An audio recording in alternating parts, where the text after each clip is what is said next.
Bonjour et bienvenue dans cette vidéo dans laquelle nous allons voir comment synchroniser ensemble la RD9 et la TD3 ou la TD3MO puisque ça fonctionne de la même manière. Donc que ce soit la TD3 ou la TD3MO, elle ne possède qu'une sync in. Il n'y a pas de sync out. Là où la RD9 propose les deux, à la fois sync in et sync out, comme c'était le cas d'ailleurs sur la RD6. Donc à l'aide d'un petit câble comme celui-ci, on va relier la sync out de la RD9 à la sync in de la TD3. Pour ce faire, donc, on vient appuyer sur Back et Right Next.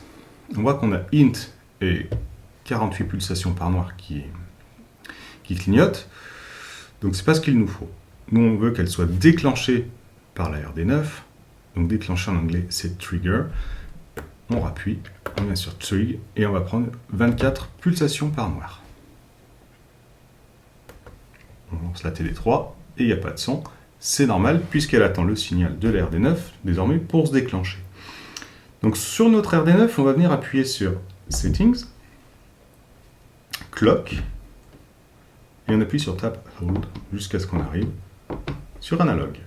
Voilà, on est bien là. Donc si on tourne ce bouton, on peut changer la résolution. On peut aller donc de 48 pulsations par noir jusqu'à une seule. Là, on va mettre 24 pour que ce soit pareil. Et si on lance la lecture, désormais, on aura les deux instruments qui vont se lancer en même temps et synchroniser donc parfaitement.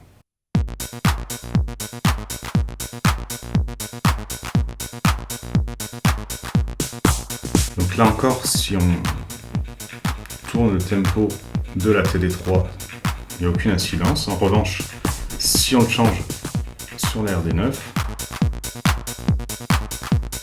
la RD9 comme la TD3 s'accélère bien.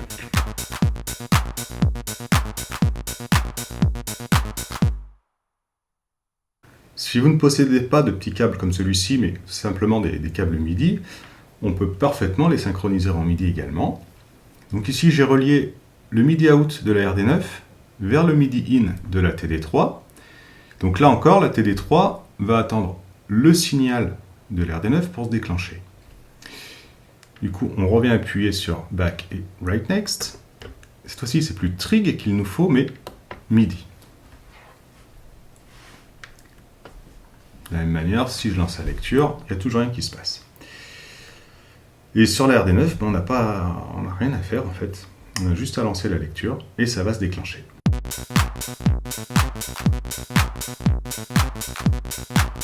Là encore, si je modifie le tempo sur la RD9, la TD3 suit le mouvement. Alors que changer le tempo ici n'a aucune incidence sur le son.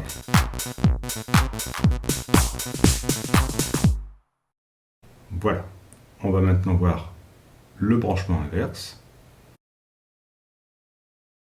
Maintenant, c'est désormais le MIDI out de la TD3 qui est relié au MIDI in de la RD9. Donc, on va de nouveau appuyer sur ces deux touches et on va revenir sur int, puisqu'on va vouloir qu'elle se déclenche par elle-même.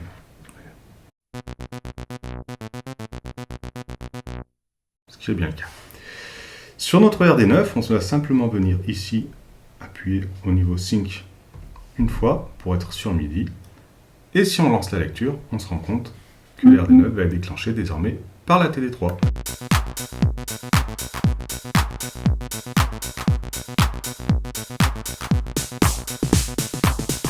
Si on tourne le bouton, on voit que les valeurs ne changent pas. Et là, par contre, si on change au niveau de la TD3, on voit bien que ça suit le mouvement au niveau de l'RD.